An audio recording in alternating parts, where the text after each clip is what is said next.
Hello, all, and welcome to the Pod Squadron podcast. And welcome we are the show where we talk about the full scope of the Star Wars experience. We're talking merch, we're talking animation, we're talking the films, we're talking actors and behind the scenes, and we have some people who can fill you in on that information as well. We are not just random jokers. We're a good bunch of guys who are here to talk to you more. Oh, and girls. Guys and gals. Oh, Benja! And we've lost Benja already. Oh, no. At least this time it's at the beginning instead of the end. We're going to have some discussion on The Mandalorian, as usual. We're going to go into some news bits. Also going to touch on the holiday special, which was watched by far more people than I thought. And, of course, we're going to have a couple of your comments. Very quickly, I want to make sure that everybody checks us out on YouTube, Twitter, Instagram. I'm missing something. All the things. All the things. We're trying to get out there on all the things. So just make sure you're out there checking us out. And we also just dropped on your favorite podcast services. So check us out on iTunes, Stitcher, Spreaker, Castbox, whichever podcast player you like to use. Spreaker. Without further ado, though, let's get into our cast here and introducing everybody. We do have the director, fight choreographer, performer, puppeteer, and the Chinese pirate, Andy Lo.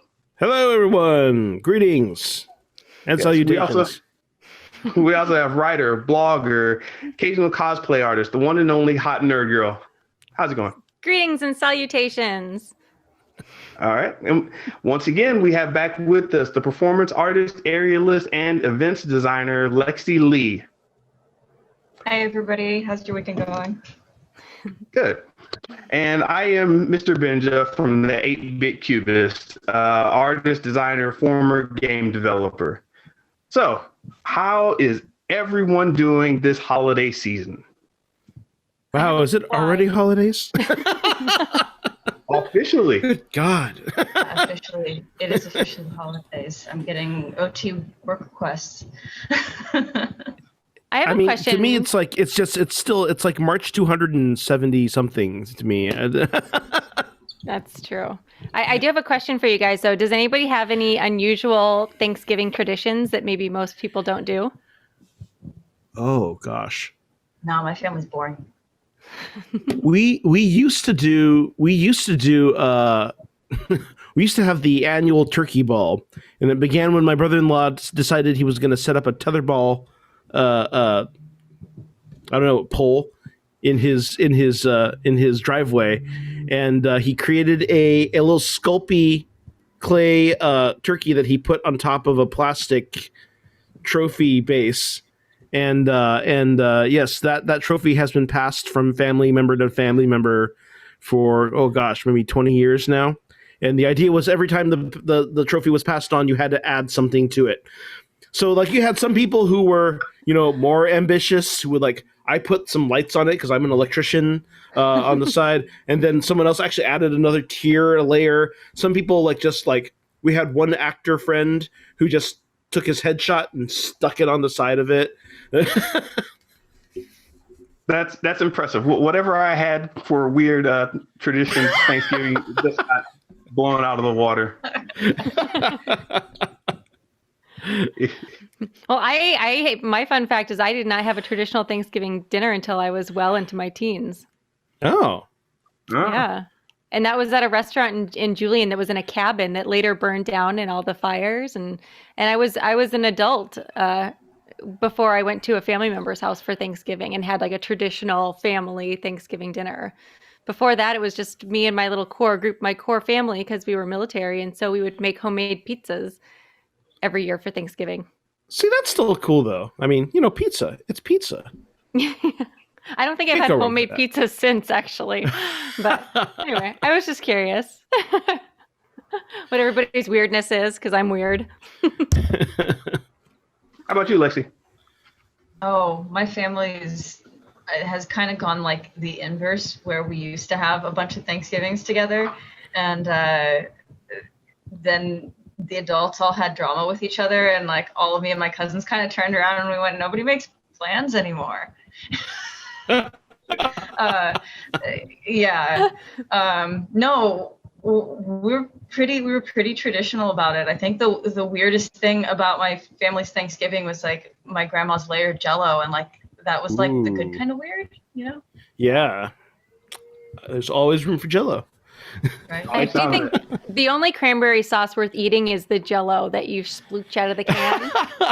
Everything else is trash. Just trash. The whole can, you just Absolutely. Don't even bother. Maintains its shape, you know. If you can't structural slice integrity. it, I don't want it. Yeah. How about you, Benja? What's your thing? So I don't know. I know Black families do this, but especially in the South, where every Thanksgiving you have to jump to different people's houses, of course, and visit people, take a plate of macaroni or something, and food gets passed around the entire city in this whole thing that's happening on Thanksgiving evening. But one thing that also happens is that you're supposed to bring a possible mate or significant other or somebody with you. And it becomes this kind of competition, you know, like, hey, look who I got with me. And then it's like a little contest, like, you should see what your cousin Duran brought in. And it's like, oh, wow. It's just weird, but it's always funny because every family expects it. Like somebody called me and said, hey, can you come with me to, for our Thanksgiving dinner? And I was like, oh man, I got to get a haircut. I got to go do this and that. So I didn't plan, and I ended up getting dragged around to some other families' houses. But doing it now in the pandemic, I want to see people doing it online, like, hey, step in the frame, and it's weird.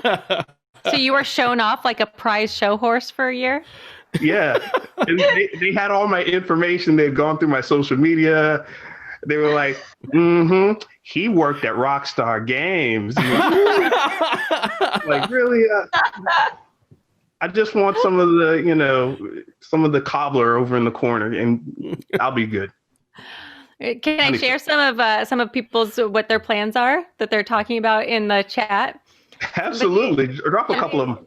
Okay, so Paul says National Lampoon Christmas Vacation is always official. Nice. Caponis says, I think that's Jeff, says, I play World of Warcraft and turn people into turkeys with a turkey gun. Brendan says, I used to date a girl whose family recreates the celebration from What About Bob? That's an obscure movie reference. Good God. So Josh says this is going to be his first Thanksgiving as a vegetarian. That's going to be weird. Okay, take it from me. Do not get a tofurkey. You're going to want to try a tofurkey. Do not try the tofurkey. Just eat the sides. All right. So real quick, is that the same Brandon that we know? Brandon McNeil? Brendan McNeil? Yes, I think so. Yeah. Yeah. Okay. Cool guy. Yeah. There are all these connections. Crazy. All right.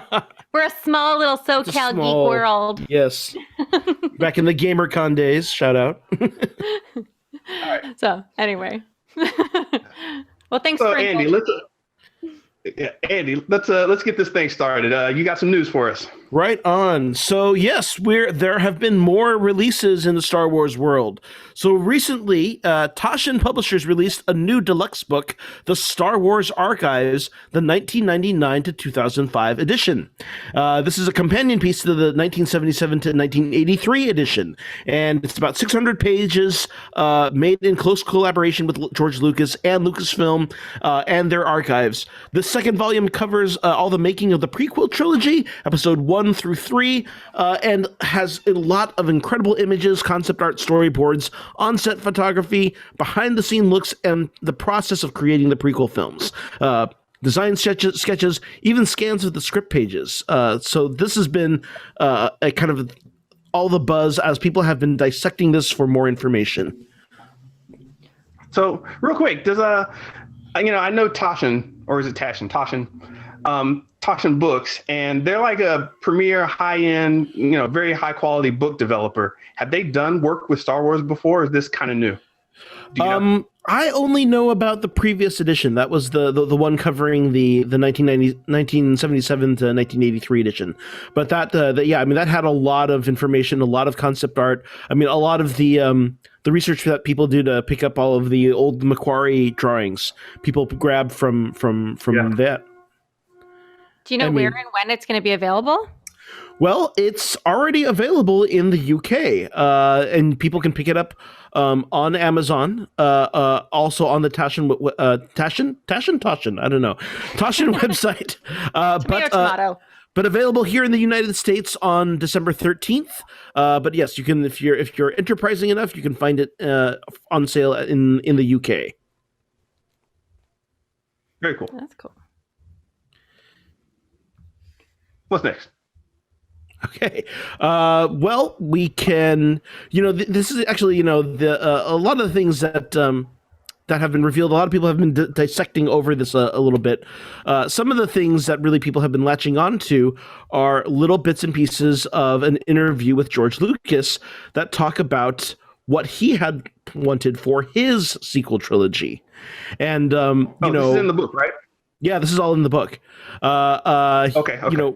One of the things that has been found, a nugget, was that he had a lot of interest in building the sequel trilogy around the villain Darth Maul, or a return of Darth Maul.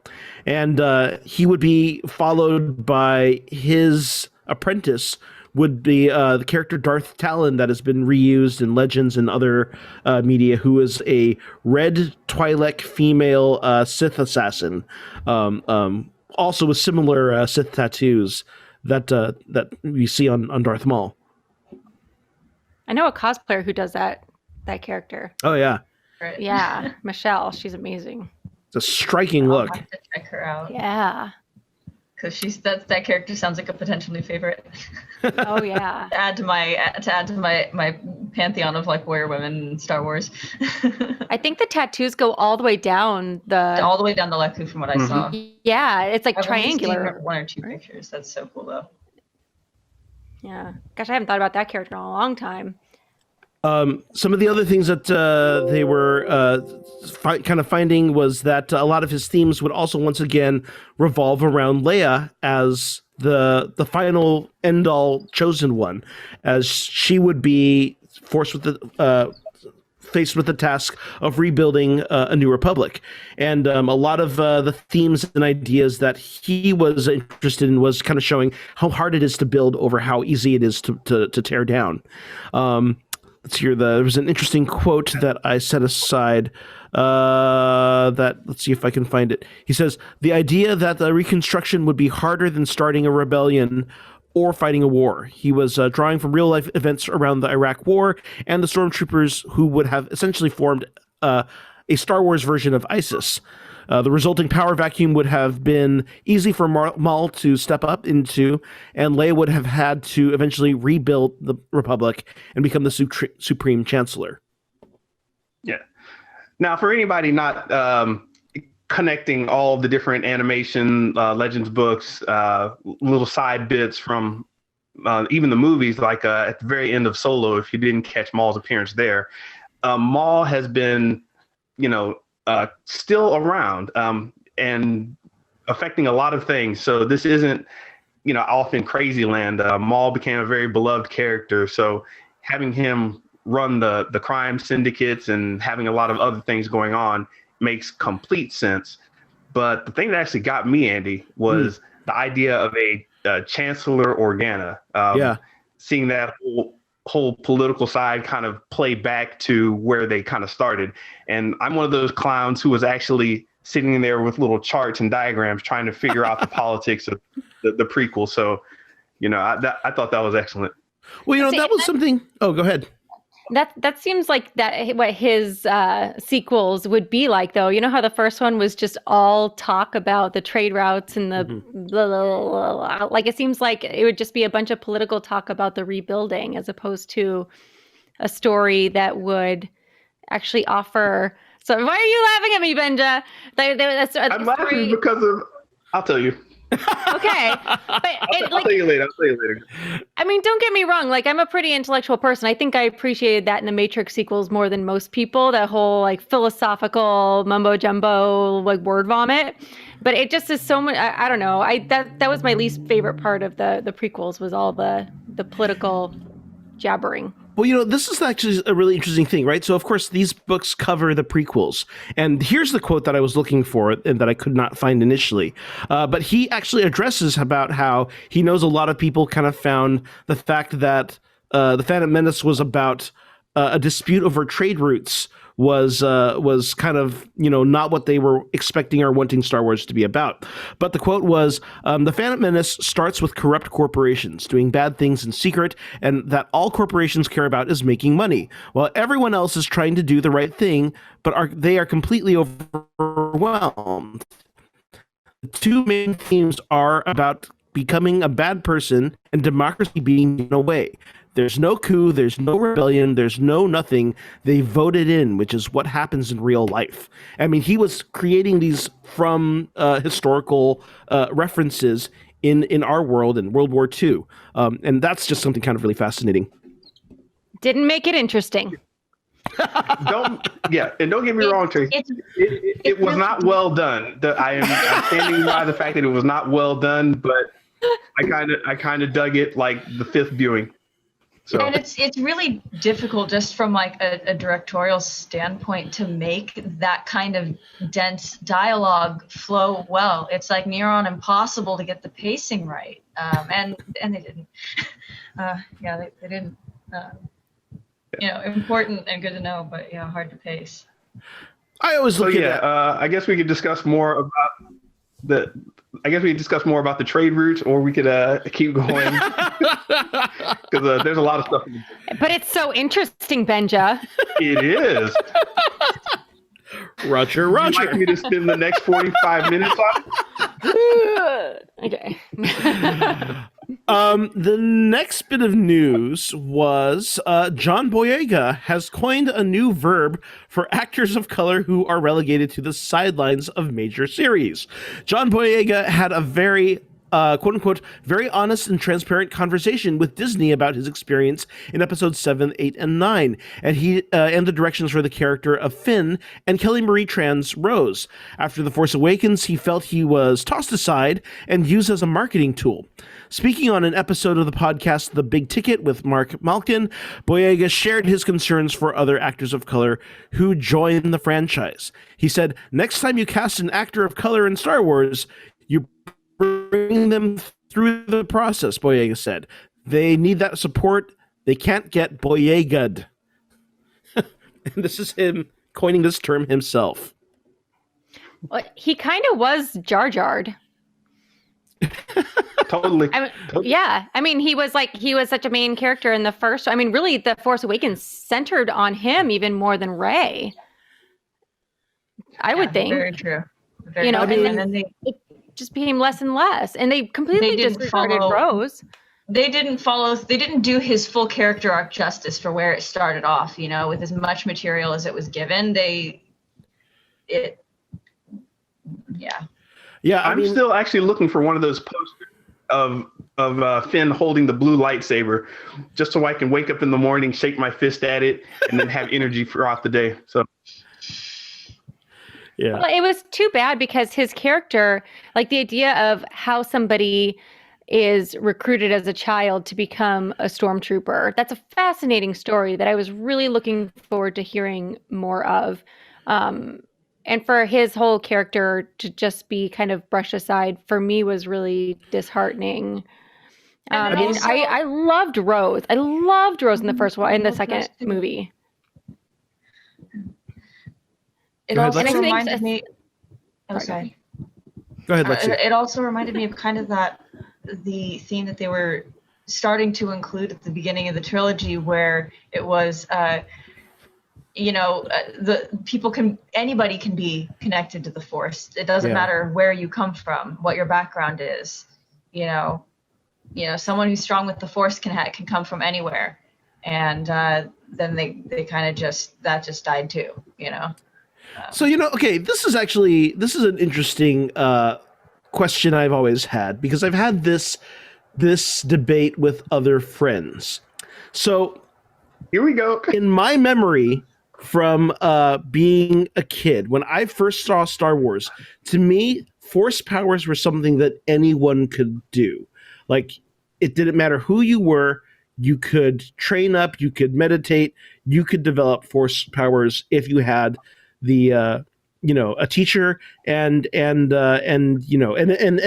it was something about the Skywalkers that certainly had a little bit of a head start, but it wasn't like a chosen thing where how it ended up becoming, where only there are some force sensitives and the rest of the world are like normies, right? It was like Harry Potter in a way.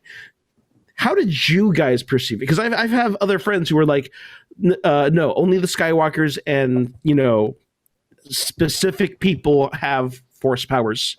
Like no one, like only certain people could be trained up. Well, for me, I know that I studied Qui-Gon for a few years. And so like when I throw out, I'm wishing you good chi, that's where I'm getting that from, is because I was, working with chi and internal chi and everything, and it was always kind of my, like when you study Qui-Gon, or some people call it Qigong. Qigong. Okay. Yeah. Qui-Gon Jinn? No. Sorry.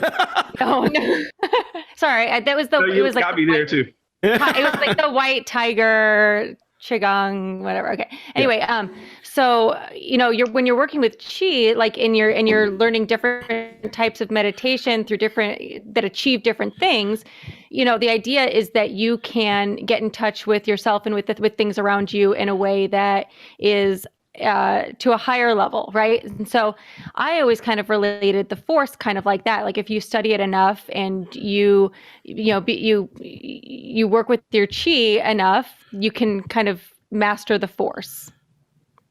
So until they brought up the dreaded M word that became worse, a bigger curse word than Dank Farrik. I think that was probably what most people kind of equated it with, right? I mean, apparently not. That's what I had always thought. So, because I have been told by other people who thought that you were basically, you were chosen. Yeah, I don't know where that. I also don't know exactly where that came from. And it came about, and people started saying it, and I think people started saying it just because of all the rampant speculation about what was going to happen in the stories. It started building up during that time, and there were all kinds of theories, and people started believing things that really weren't, that really shouldn't have been latched onto. But so I don't know where that came from. But we have a comment here from Nerd of Many Faces. It almost seemed that they couldn't decide who the Han Solo character was supposed to be. Like it was going to be a game, a tug of war between Poe and Finn. And that's a good point. You had, instead of, your, main character, Luke, and then the side thing, you had Rey, Poe, Finn, all these new characters coming in, trying to fit into this world and universe, and who was force sensitive, who was an actual Jedi, who was going to be, and, with JJ setting up things the way he did, it's kind of a toss up to what they were trying to do. Of course, if we weren't in the writer's room, so no one knows. Andy, knowing, I suppose you would say that JJ had absolutely no knowledge of what was going on, but well, that's not true. I mean, honestly, it's pretty clear he intended for Rey and Finn to be a dyad, right? Since he brought that idea back later. Then that's implied when they're flying the Falcon together and they aim the gun that can't move and, other things. But, mystery boxes, don't get me started. It's a pet peeve. Wasn't Poe supposed to be killed off in the first one? Am I remembering that right? And then they changed their minds? Yeah. I think it was kind of like it was originally a cameo cast. But then they were like, we really like you, and you're a famous actor now, so we have to keep you. And another comment from Ring Capacity that said he was the best part next to Rey. Mm-hmm. Hey, a lot of strong feelings out there about Finn, Rey, Poe, their characterization. So I'm with you there on that one. If you ever want to catch me offline, you can see my true feelings about Finn. See, I'm surprised you didn't get it. You've been very restrained, Benja. Hey, man. I'm here for the show. This is a family podcast. Um, we can get into that later. In fact, there's a little bit I want to touch on with the Lego Star Wars Holiday Special. Yeah. So you watched the Lego Holiday Special. Tell us what your thoughts were. Yeah. So really quickly, I'm just going to plow through this, and then we can get on to the Mandalorian. But so the Holiday Special is the Star Wars Holiday Special is a thing that's been going on. That it started in 72, I believe. The original. No, the it would have been after that because the first movie came out in 77. Yeah, so the original was 78. Years or something. 42 years? Yeah, 42 years. That's what I meant. Been going on for, when I say going on, it came out, it was terrible. Nobody liked it, but it was so bad that people kept saying, like, hey, Lucas, don't forget about this. You built this shit. We're going to play it again. So he tried to destroy it, didn't he? Yeah, they tried to destroy it, all copies of it. They totally disavowed it. They acted like it didn't exist. And, it was a total project that was kind of jobbed out to another group of people. They were just like, look, we need a holiday special. We're going to try to make one. Let's pay these clowns over in the corner to do a holiday special. And it went bad. Not going to dwell on it, but what they've decided. Go ahead. I mean, to be fair though, there are some cool things about it. We got Boba Fett. We got an animated short of Boba Fett, which established a lot of things we've come to see later. We got to see Harrison Ford, question his very existence on camera. Sure. I mean, with anything can have let's pick out these good little bits here and there. You go into a restroom at a restaurant and it's like, hey, they had nice hand dryers. Restaurant sucked, but the hand dryer in the bathroom was pretty solid. So yeah, there's a lot of interesting little bits that they pulled out from it. But back to the Lego special. And they've decided to kind of try to overwrite the memory of the holiday. Oh, did we lose him again? We've lost audio from Benja again. Okay.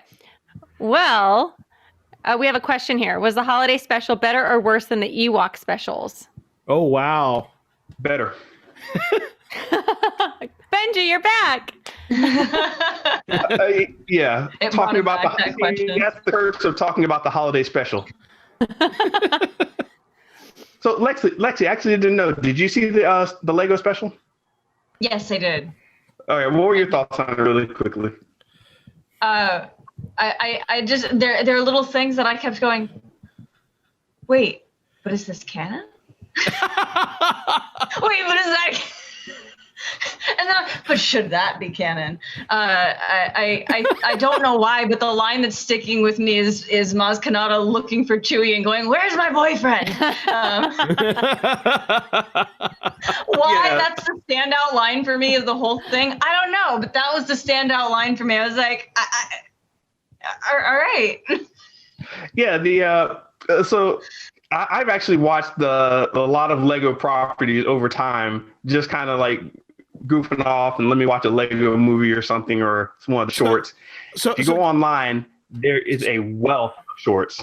Go ahead, Andy. So so they have adaptations of all the main movies, correct? Like shortened versions. Yeah, it's really goofy, totally non-canon. Just we're gonna take little elements and make block movies out of them. So can you explain to me what are the Freemaker movies? There is a family of characters known as the Freemakers, and they basically just are around to provide glue and connectivity to a lot of these other characters. You're like, well, how does Kylo Ren, relate to Jabba the Hutt or whatever? And it's like, hey, the Freemakers showed up and they had to deal with Jabba the Hutt and they saved this time capsule that later on Kylo Ren opened up. So they're it gets weird. but they're the guys who pretty much link it all to get link very very loosely here. We're talking about Legos, they're those guys. But it's light-hearted fun. Everybody should probably watch it, check it out. If you have kids, definitely watch it for them. Once again, I didn't like the way Lego Finn was played. Really? He went back to being Force sensitive, though. It was just kind of weird to me. It's like he shows up and he's like, Ray, I'm finally becoming one with the Force. And she's like, okay, fight this little, do your little practice Remote. here. He's just failing again in his practicing. And then he starts getting angry and he has kind of this, I don't want to say overly black voice, but he's like, I can't even do the voice. It's going to trail off into something. Were these not voiced by the actors? Boyega was not there for this. Okay, but were the other people there for that? I believe actually they had some of the original Clone Wars cast, and they had Kelly Marie Tran and Lando and Billy D. Williams.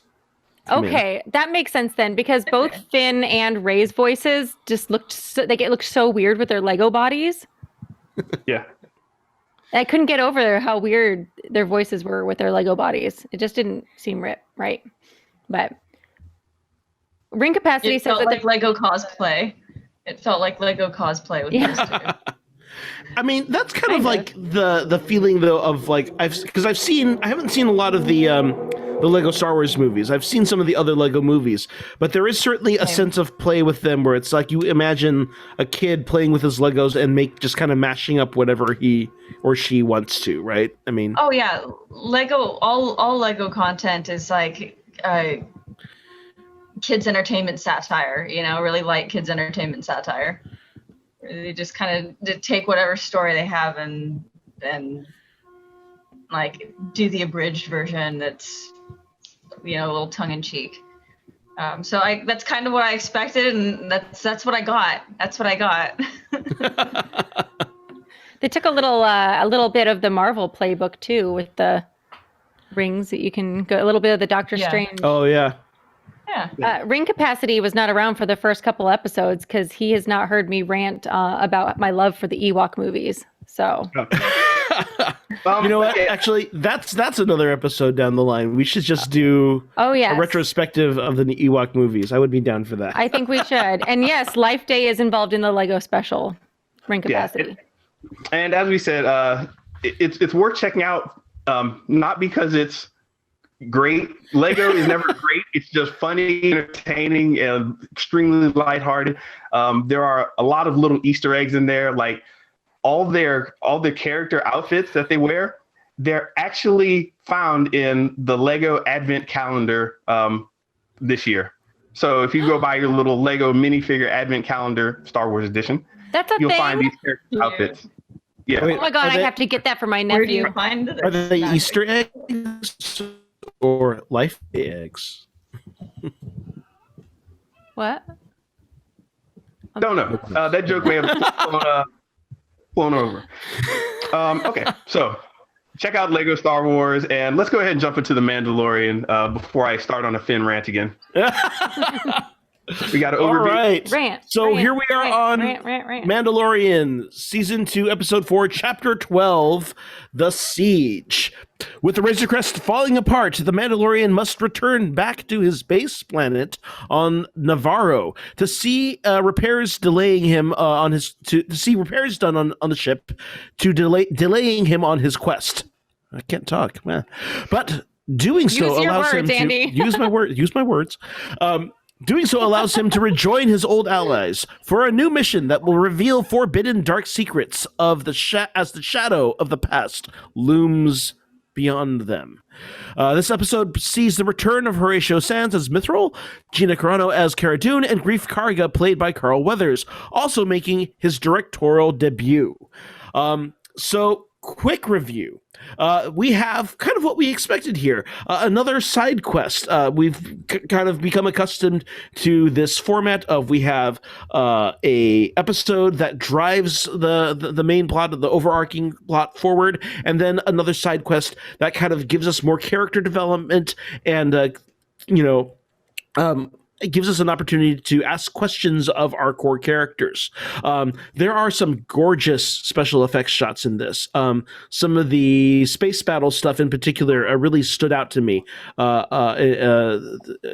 as well as some things that I found interestingly homage written. There are also a lot of really impressive use of the volume. You can really see them kind of testing the limits of all their tech here. So that's very exciting.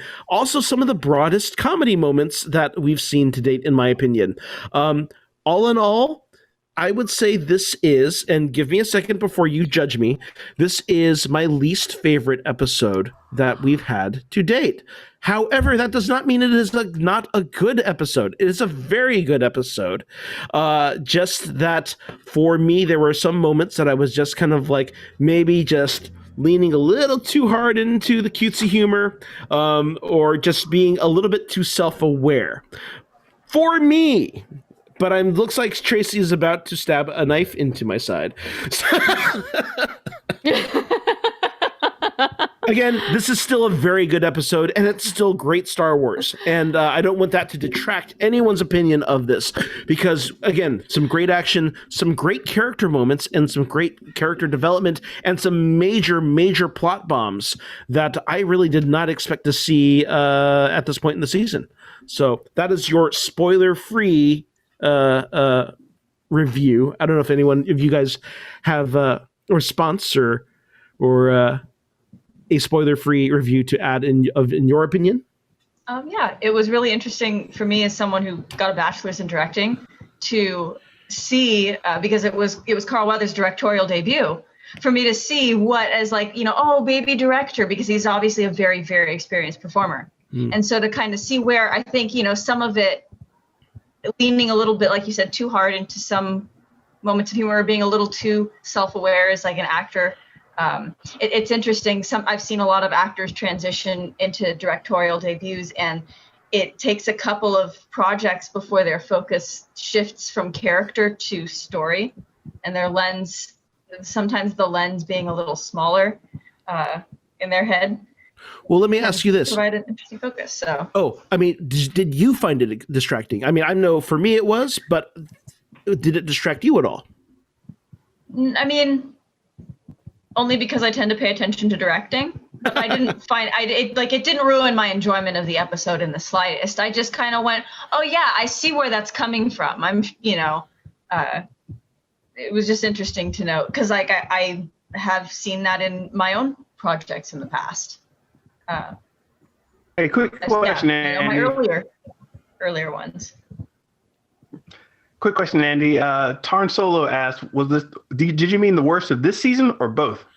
I won't say worst, because I think that's too harsh. Again, I think this is still good stuff. To me, it's just the weakest of all the episodes we've had so far for this season. Yes. I wouldn't compare it to the farthest away from the best. Okay. Sorry, say again? Yes. It's funny. The farthest away from the best. Yeah. Instead of the worst. Yes. All right. Cool. So yeah, I thought it was yeah, we're about to get into it in a second. I just thought it was a very good episode, and really played less into the adventure, Saturday morning cartoon, isolated kind of episode idea that we were talking about in previous shows. So I think we're getting a little more of a plot push integrated into the activities of the show. So I thought that was a good thing. And that was a strong choice as well. Yeah. So yeah, we can go ahead and start spoiling unless anybody wants to overview a little more. Nope. I mean, I used to like Andy. But... Oh.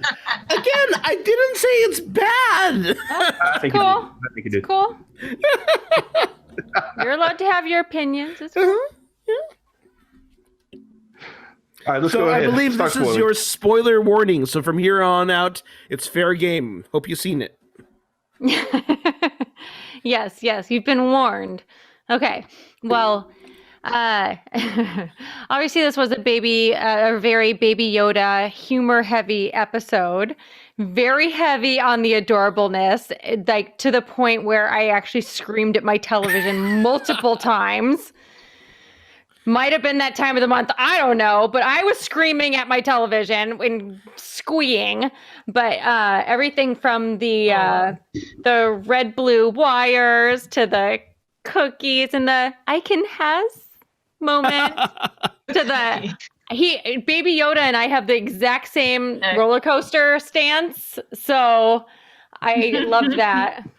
I was definitely feeling them channeling some Baby Groot also, right? Like particularly that opening season or opening scene.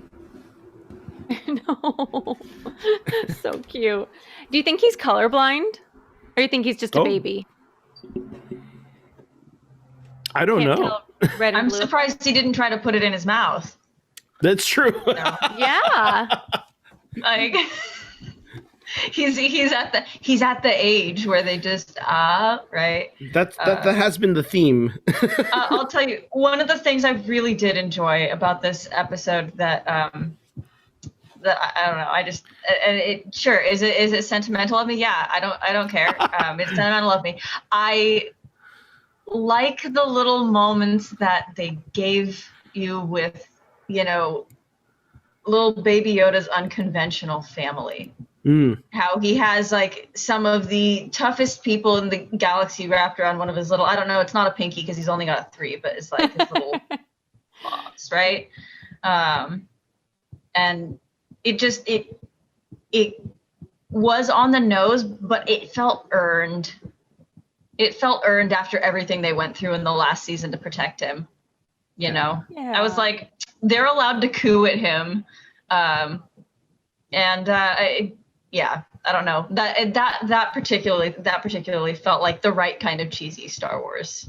You know what? I mean, to that point, actually, I did find it really kind of interesting and cool to see the relationship with Din Djarin grow, right? Like that whole sequence where they're trying to deal with the wires, and you can hear Din Djarin kind of have a little cute kids, talking to my kid voice as he's like, no, not that one, the red one with the blue. Yeah. Using his cape right to wipe him up. Yeah. With the after a roller coaster barf. I mean, using his own cape, I mean, that's such a parental thing to do. So Lexi, while we're there was a lot of Baby Yoda in this episode, and it was the internet kind of lit up because of that. Let us know, Lexi. You had some background information on puppetry and the use of Baby Yoda here that I didn't know about. So I did. Throw a little lattice right quick. Yeah. So Baby Yoda is like, there's the movie $1 Million Baby. Well, Baby Yoda is like the $5 million baby, because the hero puppet, the main puppet that gets used, actually cost $5 million for them to make. Fun fact. Yeah. That little baby puppet? Yeah. And that's the one that they used for the punching in the face scene. And apparently Jon Favreau came up and was like, this puppet's worth $5 million. So just please keep that in mind when you punch him in the face. Wow. Apparently they had to do a bunch of takes because I'm blanking on the actor's name, but he was apparently so nervous about punching it too hard. Right. Took a couple takes. Oh gosh, who is he? He's a former SNL actor. Eddie Murphy. I thought it was oh God. Who punched Baby Yoda? Google. Yeah. There you go. He's Olivia Wilde's husband, right? Jason Sudeikis. Yeah. Oh, there you go. And by the way, that strange voice you heard was not Obi-Wan Kenobi. That was Rodney there helping us behind the scenes. Thank you for that. Can they hear Rod? Can they hear you, voice of Rod? Oh no, it's just us. We just sound like we're crazy. Yeah. I didn't know you could do that. No, I'm the crazy one. Okay, carry on. Sorry. Oh no, but so speaking of the whole what he had, like his main moments. Like I think it's one of the first times we've seen him use the Force. And I don't know about you guys, but like I was like, are they gonna have him do something with the Mama Core in the last episode? You know what I mean? He hasn't used the Force in a while. You're right. This is the first time this season, huh? And he decides he's gonna do it for the cookies. I would use it for cookies too. Right? I was like, you, Baby Yoda, you have your priorities straight. You are you. By the way, that effect nicely first. That effect totally looked like the Force on the cookies totally looked like an effect we did back in school, where you put like a magnet inside of a bag or something, and then have another magnet under the table and try to drag it. It just seems so. So simple. But so according to Jon Favreau, they use the puppet a lot, and in the rare occasion that they do have a CG puppet, they make sure to never actually have the CG puppet do something, or the CG Baby Yoda do something the puppet can't do, so that there's that kind of continuity. Right. Really helps with the overall continuity, which I thought was really interesting. Which comes down to the fact that brings me to another point. In a couple of the just basic interviews I read, they only mentioned 2 puppeteers. Well, I was watching the Disney Gallery documentaries, and they were talking about all the practical effects. And in fact, there are 5 puppeteers that work with Baby Yoda on a regular basis, not 2. You've got Jason Matthews, who does the eyes with a remote control. Trevor Hensley does the body and the head. Hiroshi Ikuchi does the ears and the mouth. Mike Manziel does walking sequences and limbs, and then Tamara Carlson Woodward made the costume herself and is basically like the alternate and knows how to do all of them and just subs in. So now, are the head and body, are they just typical like rod puppets, or? Yeah, it looks like they've got rod puppets and then a bunch of more complex, like heavy duty looking, crazy video game style almost controls for the facial articulation. Yeah. And like that was so important because Favreau had said, I forget the name of the project, and I'm sure people could look it up. Don't want to bother to do that, but he said he'd been working on a project over the past couple of years where the characters were like goblins or gnomes or something, and they had these big bat ears, and they'd been animating them to show emotion. And so what he really wanted to play with and explore and expand into was having the main mode of communication for the child be almost exclusively with the ears and the eyes. And so that's why you had that develop the way it did. It was really intentional, based on a concept he'd already been exploring with character development. So now they can hear me. So I'm gonna jump in real quick. The voice of Rod. This is Rodney. On our last our parent podcast, You're going to talk about Eugene. That's what I was just about to talk about. Eugene was on. Eugene Cordero was on as one of our final guests for the season, and he was. If you guys remember him, he was in the episode in the village. He was one of the quote unquote. He's one of the 2 guys that went to Mando to get him to come defend the village, and with the long hair. The long hair. So he was telling us in his interview with us. He was talking about how they rigged him up for like over an hour so he could basically pick up Baby Yoda because they had to run all the wires through him, through his thing. But they ended up not even using it. So they rigged up the whole thing, all that stuff. So yeah, they ran a bunch of wires through his like clothes so he could pick up Baby Yoda and they could control the puppet while he was holding him. So apparently, like you said, Lexi, it's like a huge undertaking just for that. Yeah, it's a team effort. And when they interviewed the puppeteers, and this is also again in the Disney Gallery, the 2 sources that I have for this were a Nerdist article and the Disney Gallery show, which is also on Disney Plus. The composing, the section for the score is also really fascinating and something that is like a discussion for another day. Nice. That $5 million. But apparently it took Legacy. That $5 million baby paying off. Yeah, the $5 million baby. Apparently it took them about 3 months to build him. Yeah, cool. And we also have a little comment here from Aaron Nabus. Nabus. I'll say Nabus since it sounds most like Naboo. Maybe we all enjoy the child's cuteness now because maybe things might get more serious moving forward. That's an interesting point. Yeah. Especially for this episode. Tracy, I want you to roll on with that because you've got other notes here too. I do. More serious. Okay, I was going to make a joke about the eggs, but I'm not going to do that. I don't want to start a riot. But speaking of multiple facets to the puppetry aspect, as well as that, I had to look up where the Baby Yoda sounds come from because my womb was about to explode. And sound editor Matthew Wood said that his voice is a combination of baby samples, fat-eared foxes, kinkajous, and an actor named Dave Accord. So all those things combined, powers combined, bring us. Well, what was did you say kinkajous? Kinkajous. What's that? They're like Pikachus, but fatter and kinkier.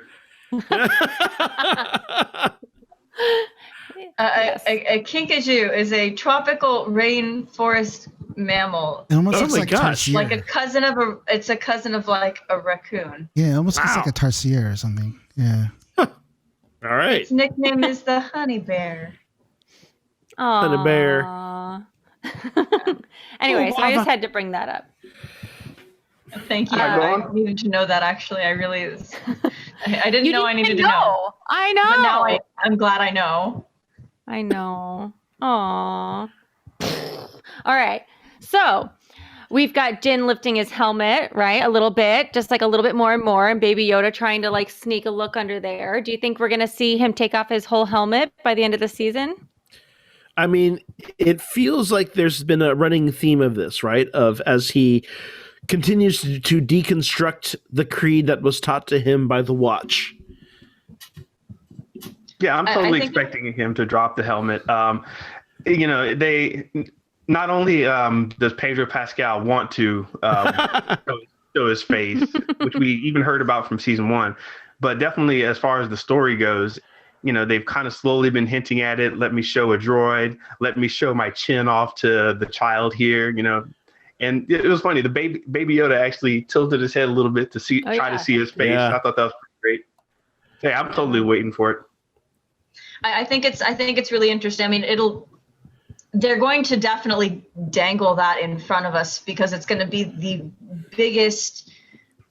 I think it's going to be one of the biggest, right alongside season 1, him turning around and coming back to get the child. I think that's probably going to be like the second.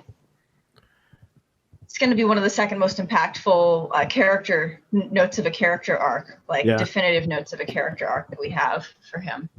Definitely. Because it kind of shows him not just taking the creed that he was raised with without question, but to create his way for himself. Mm-hmm.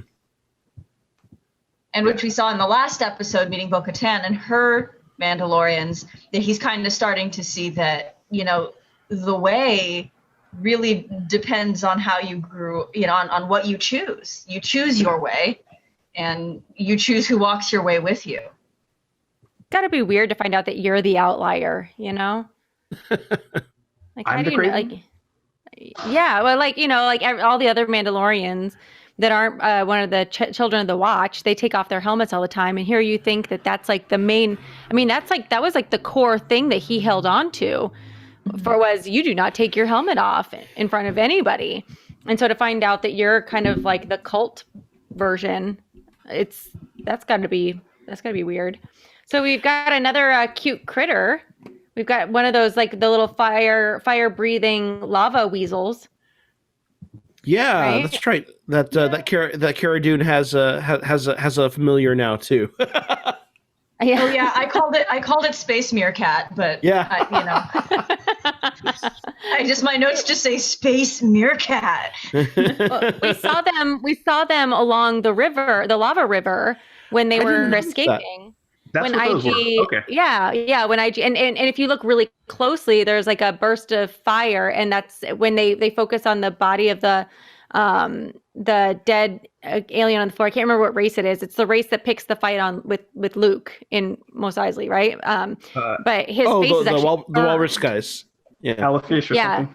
His face is actually burned. So apparently these lava meerkats can breathe fire, and that was an amazing. We're gonna ignore the Gina Carano fun news that's been out lately for now. Yeah, so she did a lot of good. She did a lot of her fight she did a lot of scenes. stuff in this episode. Her character evolved a little bit, and we saw her kicking ass like we know her to do from MMA. So they got their money's worth in that respect. But now that, and we'll just go ahead and acknowledge it and move on, the Fire Gina Carano thing is out there. So once again, more Star Wars drama, but we'll try not to bring too much of that onto the show.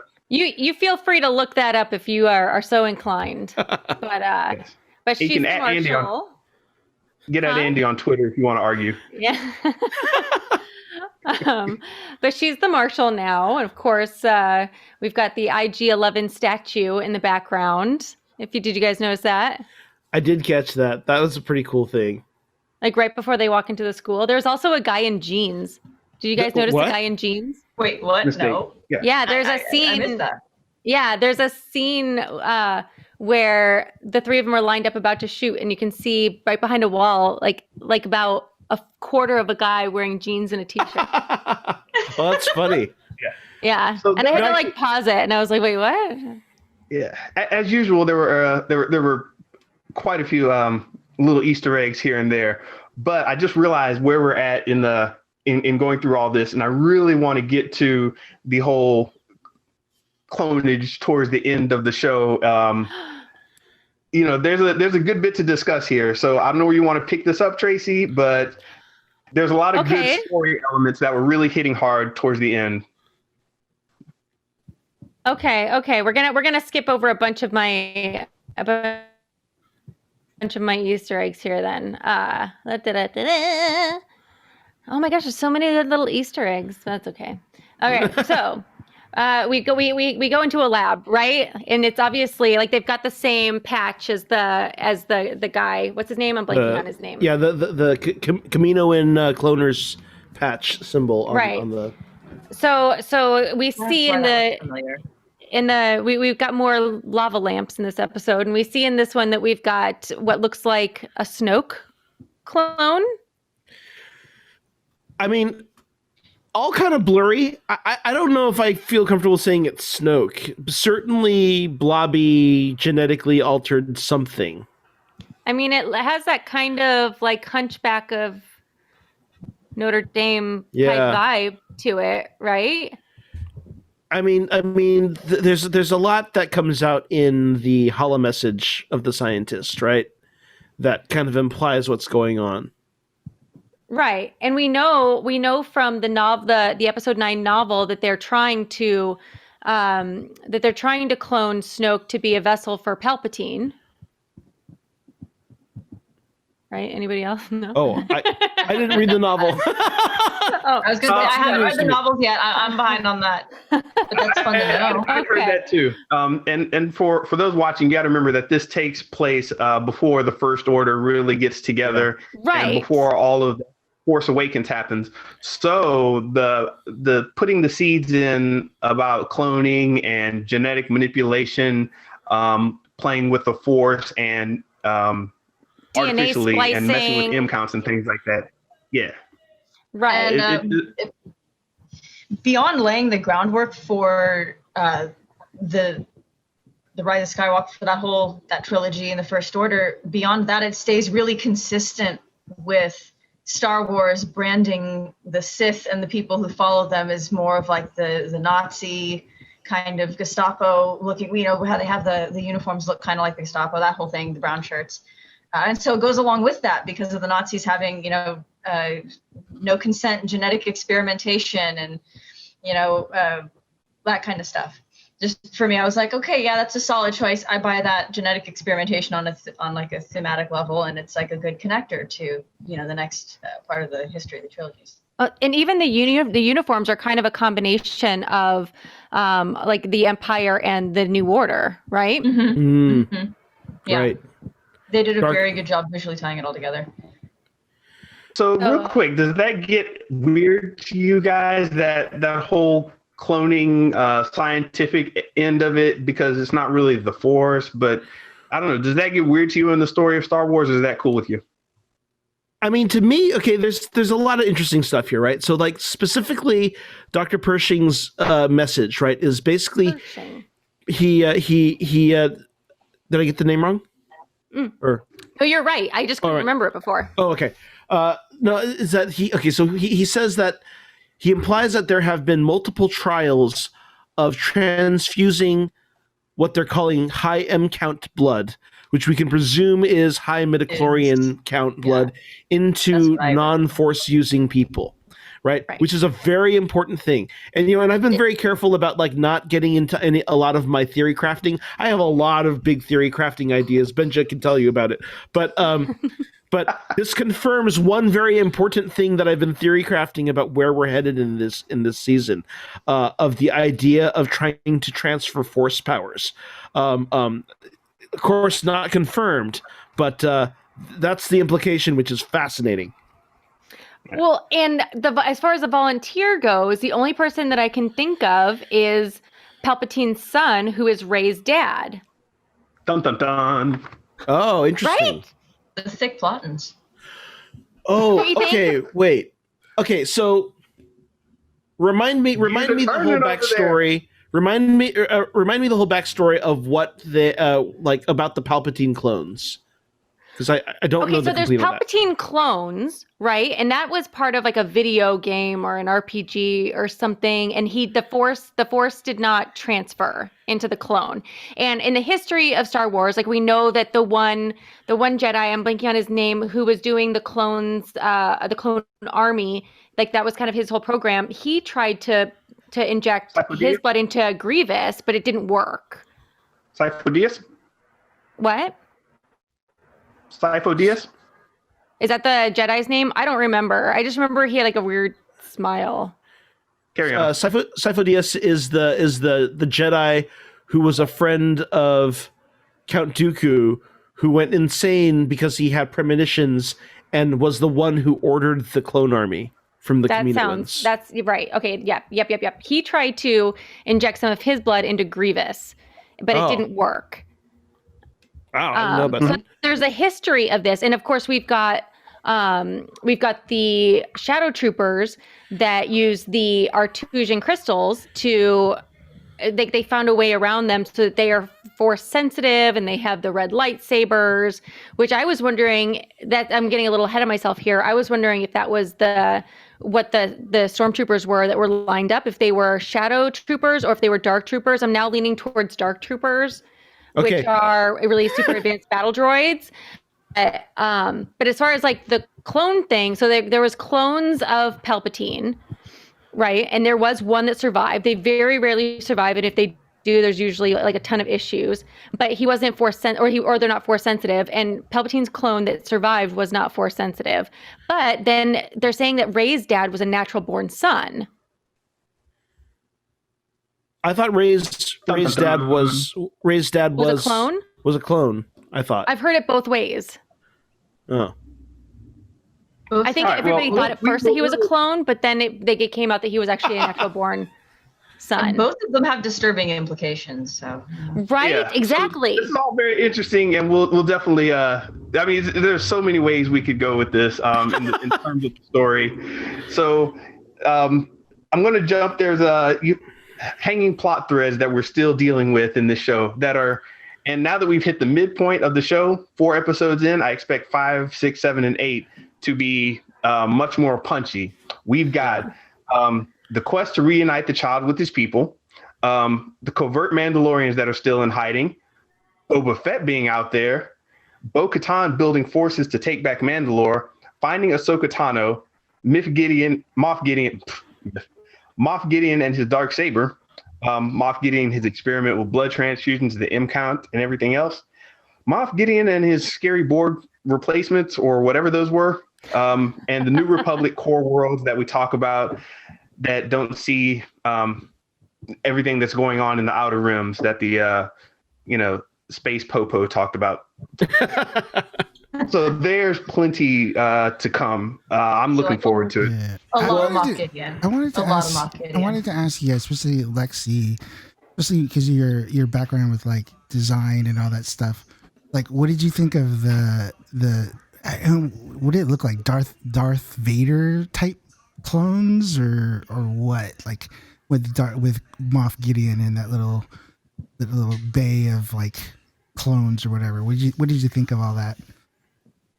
I really want to I want to go back through, and I only had a chance to watch it like once, like 1.5 times really, because of my work schedule right now. But thinking of that or watching that, it kind of gave me the a little bit of I don't want to say, so I was going to say throwback just because it came out before, but chronologically is after.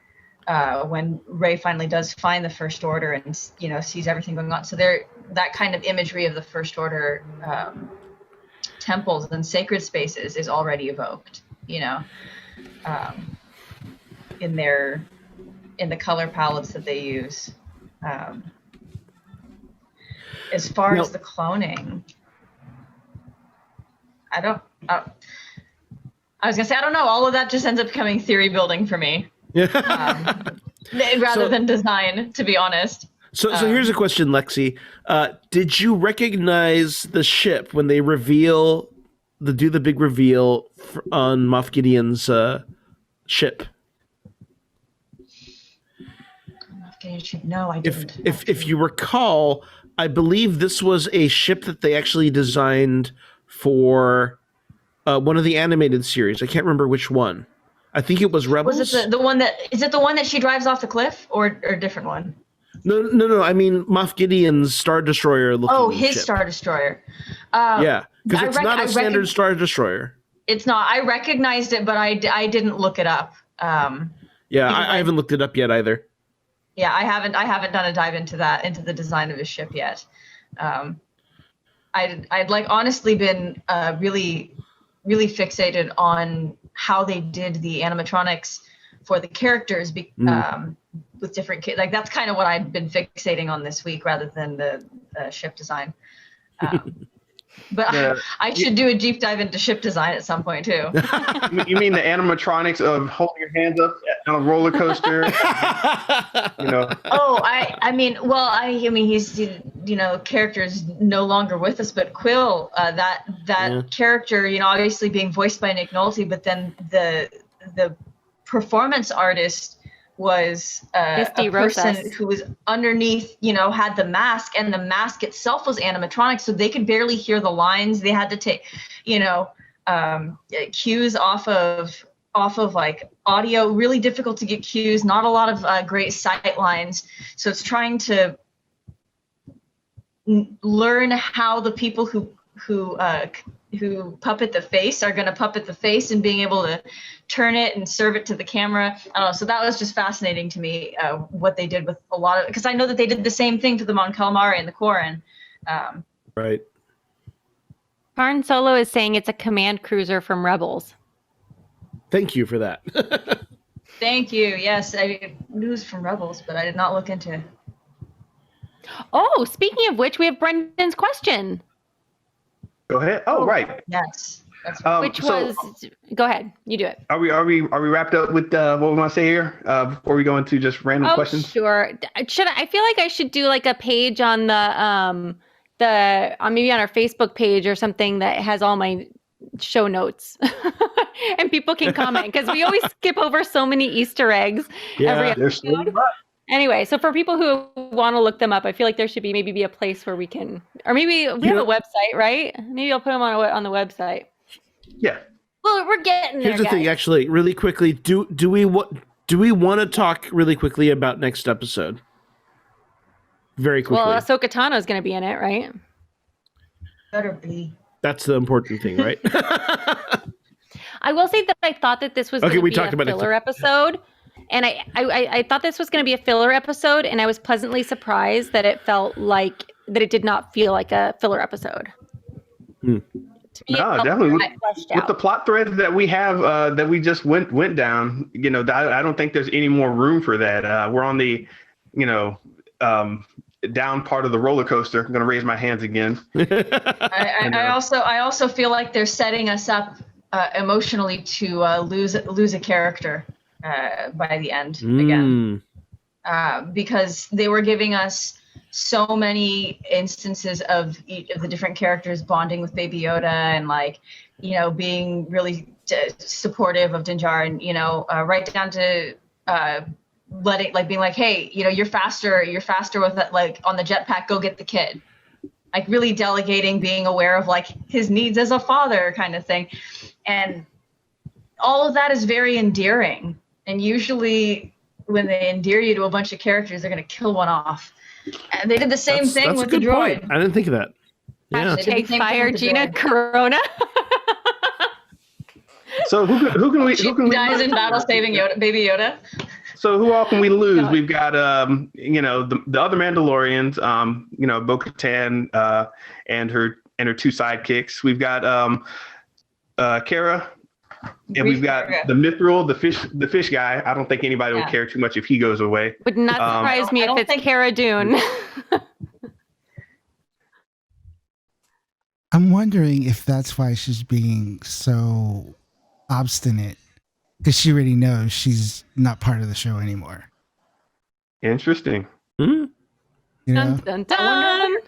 I wonder what kind of contract she signed with them as well. Like, because that's obviously going to have a effect on it. Another kind of interesting thing that I just want to point out, right, is the director lineup for the next 4 episodes, right? We know Dave Filoni did the screenplay and is directing Chapter 13, which is why we're pretty sure that's where Ahsoka's going to show up. After that, Chapter 14, Robert Rodriguez is set to direct this episode. So that's going to be a fun, crazy romp with some crazy action for sure. Oh, yeah. And then what's that? We got Planet Terror, Sin City, Spy Kids, Desperado. Oh, that's right. And then there's stuff. What is it? Lava Girl and Shark Boy, which is making a comeback recently, right? Yes. No way. Has it really? Yeah, there is a reunion project in the works coming to Netflix. Isn't that where Taylor Lautner got his start?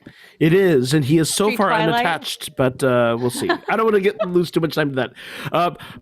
And then Chapter 15, Rick Famuyiwa is returning. He was one of the directors from Season 1. He directed Chapter 2 and Chapter 6. And so, I mean, both very hard-hitting and resonating episodes. And then Chapter 16, the director is yet unannounced. Screenplay by Jon Favreau, but no director attached yet. It's probably Jon Favreau. Probably. I'm wondering if in the can, right? I mean, but they already announced him as director for the first episode of the season, and no one else has doubled up this year. So I don't know. I'm wondering if that's a special reveal. Maybe it's Baby Yoda. Maybe it's what if it's George Lucas? Baby Yoda's director. It feels unlikely. George Lucas. That'd be great. But that'd be amazing, right? I mean, could you see him? I mean, you look at all those gallery documentaries. He's in like almost all of them. Sitting in Video Village. And Favreau and Filoni would love it, right? I mean, that's like bringing Daddy home. I mean, that's like. All right. Speaking of bringing this home, we got to bring this one home. This was a pretty good episode, but we want to make sure that everybody that's interacting with us here on Twitch and everywhere else. Brendan's question. That's what I'm getting to. Oh. I'm getting to that. We want to make sure that everybody connects with us, sends us their questions, comments. Let us know what you're thinking about in advance of the show, so we'll have time to think about the questions, do a little research, and bump our heads on this thing a little bit. And we call this section the Squad Reports, which are questions from the galaxy. We have one from Brendan McNeil. Says, with all the teasing of Ahsoka Tano, will we also see Sabin Wren and Ezra Bridger from Rebels? Thoughts on that? I think so. And Ezra Miller needs to play Ezra Bridges. Wow. I feel like it makes sense for Sabine to show up. Of course, there was a lot of talk about Sasha Banks playing her. I have a feeling. My guts though says no. I think that that brings in a whole other set of stories that they'll probably save since they've established so many other things. They won't want to mess it. Get things too full right now. Like save for season 3. It would require a lot of exposition at this point, because even though a lot of pre-existing fans are very familiar with those characters, like you have a whole lot of people who aren't. It'd be hard to. I mean, you're already introducing Ahsoka, and that's so big. Yeah. They might be referenced. Yeah, I mean that's the thing, right? It'd be really cool to see Sabine. It'd be really cool to see Sabine. I don't know. I hope they do. Maybe they do. And she is a Mandalorian, from Clan Ren, which is very tied to Bo-Katan. Do you remember, like, where in the timeline are they? Like, would Sabine and Ahsoka be searching for Ezra at this point, or is this much later than that? That's what I'm trying to remember, because I'm trying to remember at the point where Rebels leaves off. I'm trying to remember if the three of them are even on the same planet, Right. I'm trying to remember where that is, because it's been a while since I've read. I mean, and there has been some rumor mills about a Rebels follow-up show. There's been rumors that there's an animated show in works. There's rumblings of a live action, but nothing's been confirmed. So I don't know. It could be. So we shall find out. Very interesting to think about and wonder where all this is going. The Filoniverse connecting with the old Star Wars universe and seeing where this is all going to play out. Interesting stuff. And we thank you for that question, Brendan. If you do have any questions, as I said, hit us up on any of our social media accounts, and we'll try to prepare it for the show and see what we can come up with for you. And if anybody else doesn't have anything they want to interject, then we are going to be done for this one, because that's our time. I feel attacked. Hey man, I held my restraint with Finn, so I expect a similar level of restraint. Yeah, so that's our time with this Pod Squadron episode. We really hope you enjoyed it and hope you join us again. Definitely. Once again, you can find us on Instagram, Twitter, YouTube, and Facebook, and your favorite social media podcast platform. If you're not into the podcast game yet, stuff automatically downloads to your phone when you subscribe. And oh my God, Andy, you just freaked me out with that. Poking Baby Yoda eyes into your camera is that's kind of weird there, buddy. So yeah, make sure you get at us. And once again, let everybody say bye real quick and let us know where they can find you. Let's start with Lexi this time. I hate that. I hate that too. I always make him start with Andy. Thanks, I hate it. All right, guys, you can find me on Instagram at Kaleidoscope Creature. It's my design account and has a lot of my old stuff from events on there. And thank you guys for letting me wax poetic about Baby Yoda and puppets. And I am the Chinese Pirate. You can find me at Chinese Pirate _ on all platforms. And I am the Hot Nerd Girl, and you can find me at Facebook at Hot Nerd Girl, Twitter at Hot_Nerd_Girl, and Instagram at Hot Nerd Girl Official. And we're getting a lot of requests for a Finn rant special. I'm just gonna throw that out there. Oh, really? I'll be sure to get right on. You Benja. I'll be sure to get right on. Wants to hear the Finn rant. Ring Capacity wants to hear it. All right. You can find me at MrBenja.com, and that's going to do it for us. We thank you once again for joining us this week. We're here every week, and we just hope you had a good time. Thank you all for joining us once again. This is the Pod Squadron. We will see you again soon. Thank you all. Oh gosh. Andy's outro. Listen. The truths we cling to depend on our own point of view. And only the Sith deal in absolutes. Thank you.